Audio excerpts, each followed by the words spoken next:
मैं अशोक कुमार शर्मा, सह आचार्य हिंदी, MSJ राजकीय महाविद्यालय भरतपुर। आज हम हिंदी साहित्य का आदिकाल के अंतर्गत उस समय की युगीन परिस्थितियों का अध्ययन करेंगे, क्योंकि साहित्य रचना के पीछे उसका परिवेश महत्वपूर्ण होता है और यह जिस परिवेश में साहित्यकार या रचनाकार रहता है उसका प्रभाव उसके साहित्य पर अवश्य पड़ता है। उस साहित्य की घटनाओं से या अपने समाज की घटनाओं से जो राजनीतिक, सामाजिक, सांस्कृतिक, धार्मिक इस प्रकार की होती हैं, उनसे प्रत्येक रचनाकार प्रभावित होता है और उसकी रचना में वो बातें या वो समस्याएं अपना स्थान ग्रहण करती हैं जिस परिवेश में वह रह रहा है।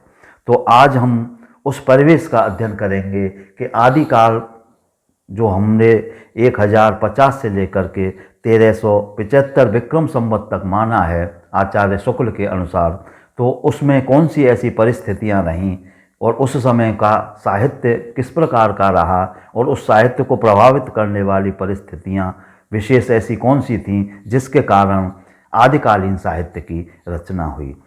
सबसे पहले हम राजनीतिक परिस्थितियों का अध्ययन करेंगे। तो उस समय भारतीय इतिहास का यह युग था राजनीति की दृष्टि से अव्यवस्था, विशृंखलता, गृह कलह और पराजय का युग था। एक ओर तो इस युग का क्षितिज विदेशी आक्रमणों के भयावह मेघों से आच्छादित रहा, दूसरी ओर रजवाड़ों की पारस्परिक भीतरी कलह घुन के समान इसे खोखला करती रही। सम्राट हर्षवर्धन, जिनका समय सन 606 से लेकर 643 तक माना जाता है, उनके निधन के पश्चात एक प्रकार से उत्तरी भारत की केंद्रीय शक्ति का ह्रास हो गया था। राजसत्ता डामाडोल हो गई थी और 9वीं शताब्दी में प्रतिहार मेहर भोज ने उसे फिर समेटा और स्वव्यवस्था का क्षेत्र बनाया। उधर दक्षिण में राष्ट्रकूटों के साम्राज्य ने संभाल रखा था। इधर अरब में इस्लाम ने सुदूर पश्चिम और पूर्व में अपने पैर पसारने शुरू कर दिए थे। उसने बात की बात में मध्य एशिया और पश्चिम को रौंदकर कुचल डाला था, पर वह अफगानिस्तान से आगे नहीं बढ़ सका। अफगानिस्तान तब भारत का ही हिस्सा था। मुसलमानों ने सिंध को प्रवेश द्वार बनाना चाहा और सन 710 से 11 में मोहम्मद बिन कासिम के नेतृत्व में सिंध पर धावा किया गया। सिंध का राजा दाहिर और उसके पुत्र तिल भूमि के लिए लड़े, परंतु अंत में हार गए। इस प्रकार से उत्तरी भारत की जो राजनीतिक स्थिति थी बहुत डामाडोल हो रही थी। उत्तरी भारत में 10वीं और 11वीं शताब्दियों में प्रतिहारों का राज्य बना और दूर के प्रांत फिर उससे स्वतंत्र हो गए। इन नए राज्यों में जो राज्य थे वह चेदी, जुझौती, मालवा, गुजरात, गौड़ और 9वीं शताब्दी में बुखारा तुर्क आक्रमणकारियों के डर से डरकर हिंदू राजाओं ने काबुल से हटकर अटक के समीप उद्भांडपुर, जिसे ओहिंद कहते हैं, उसको अपनी राजधानी बनाया। 11वीं और 12वीं शताब्दी में दिल्ली में तोमर और अजमेर में चौहान और कन्नौज में गाहड़ वालों के शक्तिशाली राज्य थे। 1150 में अजमेर के बीसलदेव चौहान ने तोमरों से दिल्ली और झांसी से लेकर हिमालय तक अपना राज्य फैला लिया। पंजाब से तुर्कों को उसने पीछे धकेल दिया था। गजनी में तुर्कों का अंत करके शहाबुद्दीन मोहम्मद गौरी ने भारत जीतने की इच्छा की या भारत की तरफ वह अग्रसर हुआ जीतने के लिए। कई बार हार कर भी उसने हिम्मत नहीं हारी और अजमेर के शक्तिशाली राजा पृथ्वीराज चौहान और उस समय विदेशी आक्रमण के प्रति पूर्णतः जागरूक नहीं थे। गौरी ने जब गुजरात पर आक्रमण किया तो उसकी सेना अजमेर की पश्चिमी सीमा आबू तक जाकर लौट आई। गौरी को रोकने की ओर ध्यान नहीं दिया गया और उसी समय उसने जुझौती के राजा परमरदेव से युद्ध छेड़ा, जिसमें 2 देसी राजाओं की शक्ति का अव्यय हुआ। कन्नौज के राजा जयचंद के षड्यंत्र से पृथ्वीराज चौहान मोहम्मद गौरी से पराजित हुआ और मारा गया। फिर कन्नौज और कालिंजर का भी पतन हुआ, वो भी मुस्लिम आक्रांताओं के अधीन हो गए। तो इस प्रकार जब हम देखते हैं कि उस समय आदिकाल के समय की जो राजनीतिक परिस्थितियां थी, तो उसमें हिंदुओं में अपना राज्य फैलाने की लालसा लिए अनेक वीर थे, किंतु विदेशी आक्रमण के समय अपने पड़ोसी राज्य से उदासीन रहते थे। तो ये फूट की जो राजनीति थी, आपस में अपने आप में समेटने की स्थिति थी, उस समय की राजनीतियों में या उस समय के राजाओं में प्रमुख थी। उनमें राष्ट्रीयता की भावना थी, लेकिन वह राष्ट्रीयता की भावना अत्यंत संकुचित थी। उनका जो छोटा सा राज्य होता था, उसी को वो अपना राज्य समझते थे। संपूर्ण भारत को वो अपना राज्य नहीं समझते थे और आक्रांताओं को सहज में ही मिल करके और उन पर विजय पा लेना संभव हो जाता था।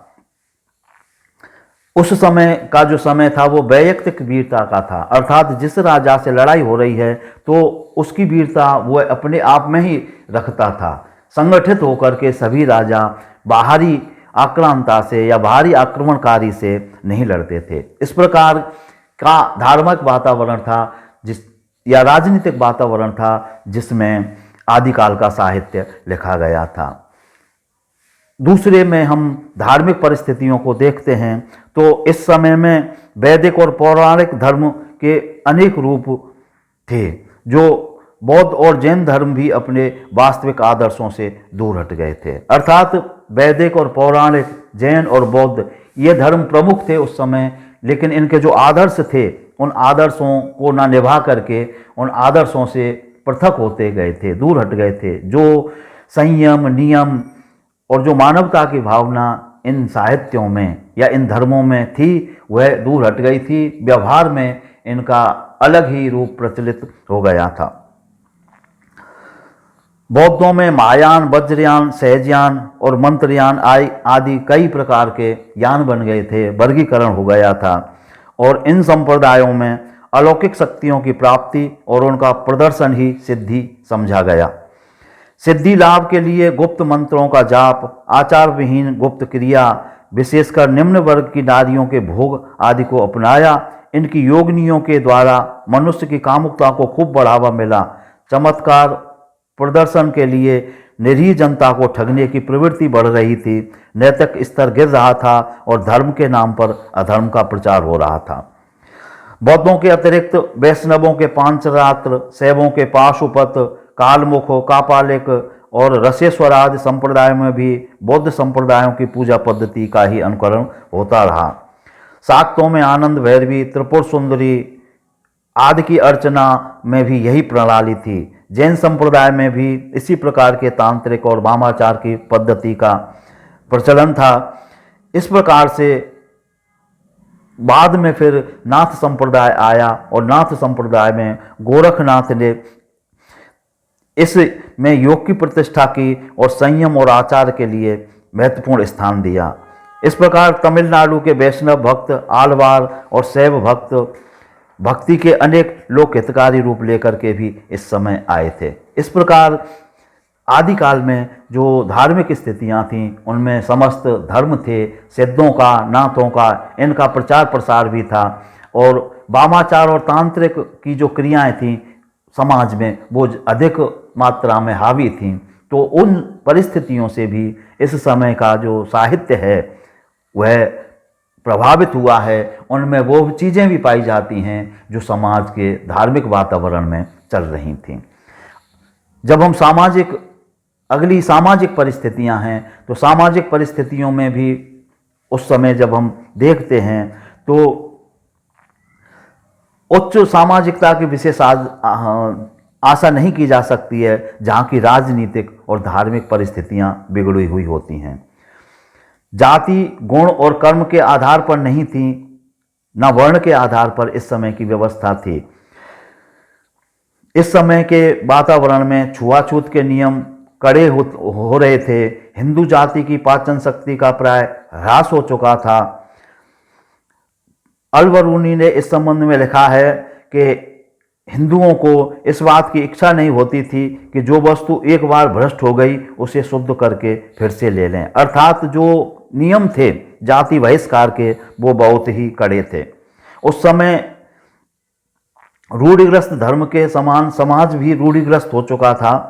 इस समय सामंती वीरता और वंश की कुलीनता का बोलबाला था। राजपूत जाति की एक उल्लेखनीय विशेषता थी कि वीरता और आत्मोत्सर्ग। राजपूत जाति थी वो वीरता से लड़कर मरने में अपना मुख्य गौरव समझती थी। राजपूत नारियां भी इस दिशा में किसी से पीछे नहीं थीं। जौहर उनके आत्म बलिदान और शौर्य का प्रतीक था। तो उस समय सती प्रथा का भी और जौहर प्रथा का बहुत प्रचलन था। राजपूत दृढ़ प्रतिज्ञ, स्वामी भक्त तथा ईमानदार थे, किंतु वे कूटनीतिज्ञ और दूरदर्शी नहीं थे। जहां उनमें योग के प्रति रुचि थी वहां उनमें भोग विलास के प्रति भी खूब आसक्ति थी। अर्थात उस समय भोग विलास की बहुत प्रधानता थी। उस समय का जन सामान्य में मनोबल की कमी थी। इस सामाजिक अवस्था का चित्र तत्कालीन हिंदी साहित्य में पूर्ण रूप से चित्रित हुआ है। अर्थात आदिकाल साहित्य में जो लिखा गया है उनमें भोग विलास, सती प्रथा, जन सामान्य की मनोदशा का हीन मनोदशा का चित्रण, या अर्थात यूँ कह सकते हैं कि वीरता के नाम पर हम आत्मोत्सर्ग को और विलासता का चित्रण इस समय के साहित्य में पर्याप्त मात्रा में मिलता है। इस तरह का सामाजिक वातावरण था या सामाजिक परिस्थितियां थीं। समाज के अगले हम जब अध्ययन करते हैं तो समाज के साथ साथ साहित्यिक परिस्थितियों का भी अध्ययन करते हैं, क्योंकि उस समय जो साहित्य लिखा जा रहा था अपने पूर्व साहित्य से उस समय का लिखे जाने वाला साहित्य भी प्रभावित होता है। तो साहित्यिक परिस्थितियों को जब हम देखते हैं तो यह युग है वह भीतरी कलह और बाह्य संघर्षों का युग था। फिर भी इसमें संस्कृत साहित्य का निर्माण हो रहा था। ज्योतिष, दर्शन और स्मृति आदि विषयों पर टीकाएं और टीकाओं पर भी टीकाएं लिखी जा रही थीं। नाटक, कविता आदि क्षेत्र में भी संस्कृत के जो लेखक थे वो अपना महारत दिखा रहे थे। तो इस समय हम जब देखते हैं तो इस काल में वज्रयानी और सहजयानी सिद्धों, नाथपंथी योगियों, जैन धर्म के अनुयायी, विरक्त मुनियों और गृहस्थ उपासकों और वीरता तथा श्रृंगार का चित्रण करने वाले चारण भाटों आदि की रचनाएं विशेष रूप से लिखी जा रही थीं। कुछ ऐसे कवि भी हुए जिन्होंने अन्य विषयों की कविताएं की और इन सब का जो वर्णन है हम आगे इनकी प्रवृत्तियों के अंतर्गत करेंगे। अगली जो परिस्थितियां हैं वो सांस्कृतिक परिस्थितियां हैं। तो सांस्कृतिक परिस्थितियों में आदिकाल हिंदू मुस्लिम संस्कृतियों के परस्पर मिलन का काल रहा है। अर्थात इस समय मुसलमानों का आक्रमण हो गया था, मुसलमान भारत में रहने लग गए थे और हिंदू यहाँ पर पहले से रह रहे थे। तो हिंदू और मुस्लिम दो जो संस्कृतियाँ थीं उसके मिलन का समय आदिकाल माना जाता है। हर्षवर्धन के समय में हिंदू संस्कृति प्रत्येक क्षेत्र में उन्नति के चरम शिखर पर आरूढ़ हो चुकी थी। उसे राष्ट्रव्यापी एकता और जातीय गौरव प्राप्त हो चुके थे। संगीत, चित्र, मूर्ति, भवन निर्माण आदि कलाओं में जातीय गौरव हर्षवर्धन के समय में सर्वत्र दिखाई देता था।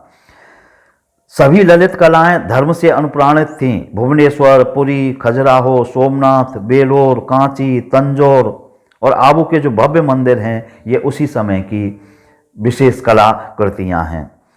अरब इतिहासकार अल-बरूनी तथा महमूद गजनवी इन मंदिरों की भव्यता और विशालता का तथा धर्मानुप्राणता को देखकर आश्चर्य करते थे और उन्होंने अपने ग्रंथों में इसका वर्णन भी किया है। इस प्रकार से इस समय दोनों संस्कृतियां तनाव की स्थिति में एक दूसरे को संदेह की शंका से देखती थीं। इस काल में हिंदू संस्कृति धीरे धीरे मुस्लिम संस्कृति से प्रभावित होने लगी। भारत के उत्सव, मेले, त्योहार, वेशभूषा, आहार, विवाह, मनोरंजन आदि सभी पर मुस्लिम संस्कृति का प्रभाव पड़ने लगा था। यहाँ के गायन, वादन और नृत्य पर मुस्लिम छाप स्पष्ट दिखाई देती है। आदिकालीन साहित्य में भारतीय संगीत में सारंगी, तबला और अलगोजा जैसे वाद्यों का समावेश है वह मुस्लिम संस्कृति का प्रभाव ही माना जाता है। मुस्लिम बादशाहों के अनुकरण पर हिंदू नरेशों के राज दरबारों में मुस्लिम कलाएं प्रवेश पाने लगीं और मूर्ति कला को छोड़कर अन्य जो कलाएं हैं वो मुस्लिम शैली को लेकर के हिंदू राजाओं के यहाँ पर भी प्रवेश पाने लगी थी। तो इस प्रकार से आदिकाल में जो संस्कृति है साहित्य में जो प्रदर्शित हुई है वह मुस्लिम और हिंदू संस्कृतियों के मिलन की अवस्था है। तो इस प्रकार हम देखते हैं कि आदिकाल में जो साहित्य लिखा गया उस साहित्य में उस समय की राजनीतिक परिस्थितियां थीं। तो इस समय विशेष जो साहित्य लिखा गया उसमें चारणों का साहित्य, वीरता का साहित्य, नाथ सिद्धों की वानियाँ, ये जो साहित्य है वह लिखा गया क्योंकि उसी प्रकार का वातावरण था राजनीतिक, धार्मिक, सामाजिक, साहित्यिक और सांस्कृतिक। तो उसका प्रभाव हमें आदिकालीन साहित्य पर स्पष्ट रूप से देखने को मिलता है और इन परिस्थितियों ने आदिकाल के साहित्य को पर्याप्त रूप से प्रभावित किया है और उन आदिकाल के साहित्य में अपने युग का विशिष्ट रूप से और चित्रण हुआ है जो उस समय का युग था। इस प्रकार से हम देखते हैं कि किसी भी प्रकार का जो साहित्य होता है या साहित्य होता है तो उसमें उस समय विशेष का जिस समय वह लिखा जाता है उसका चित्रण होता है, उस युग की परिस्थितियों का चित्रण होता है। तभी साहित्य को समाज का दर्पण कहा जाता है। जिस प्रकार का समाज होता है उसी प्रकार का साहित्य में चित्रण किया जाता है क्योंकि जो साहित्यकार होता है वह अपने वातावरण विशेष में रहता है, उससे प्रभावित, आंदोलित होता है। इस प्रकार हमने इस व्याख्यान में उस समय की परिस्थितियों का अध्ययन किया। धन्यवाद।